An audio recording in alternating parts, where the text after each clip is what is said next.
আসসালামু আলাইকুম। আপনাদের সবাইকে অর্ডিনারি গার্ডেন জোনে স্বাগতম। আমাদের চ্যানেলটা অবশ্যই সাবস্ক্রাইব করবেন এবং আমাদের ভিডিওগুলোতে অবশ্যই লাইক, শেয়ার এবং কমেন্ট করবেন।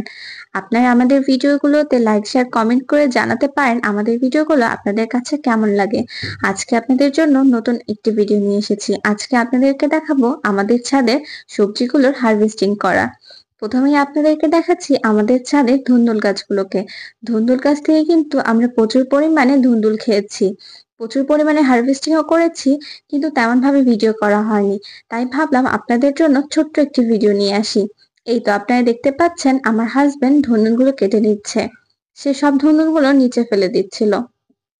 এই তো দেখুন আমাদের গাছের ধুন্দুলগুলো কিন্তু বেশ বড় হয়। আমাদের গাছের ধুন্দুল থেকে কিন্তু আমরা প্রচুর পরিমাণে ধুন্দুল খেয়েছি।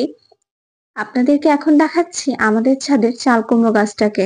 এই চাল কুমড়ো গাছটার বয়স কিন্তু প্রায় 3 মাস। আমরা এই চাল কুমড়ো গাছ থেকে প্রায় 12 থেকে 13টা চাল কুমড়ো এখন পর্যন্ত খেয়ে ফেলেছি।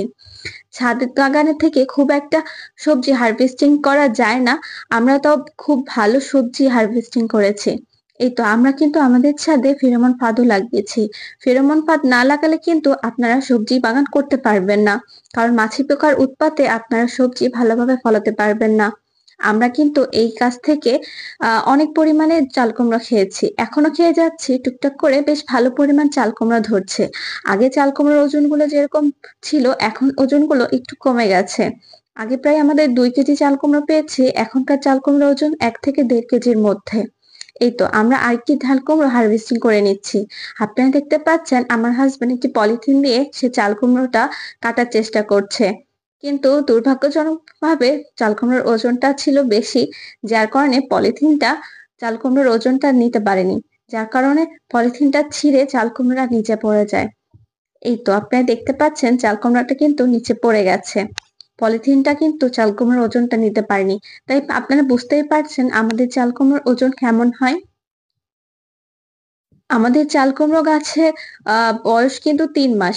আপনারা কিন্তু আপনাদের ছাদ বাগানে চাল কুমড়ো গাছ লাগিয়ে দেখতে পারেন। বেশ ভালো ফলন পাবেন। ভালো জাতের চাল কুমড়ো নির্বাচন করতে পারলে এবং ভালো মাটিতে লাগাতে পারলে আপনারা কিন্তু বেশ অনেক চাল কুমড়ো হারভেস্টিং করতে পারবেন।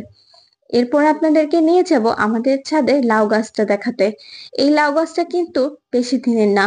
এই লাউ গাছ থেকে আমরা এখনো পর্যন্ত কোনো লাউ খেতে পারিনি। এই লাউ গাছটায় এখন লাউ ধরতে শুরু করেছে।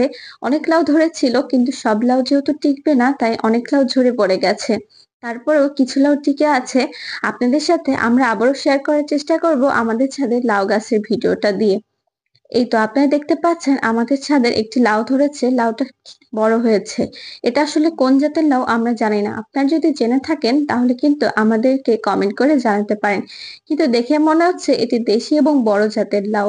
এই তো আপনারা দেখতে পাচ্ছেন আমাদের ছাদের লাউ গাছে কিন্তু বেশ অনেকটা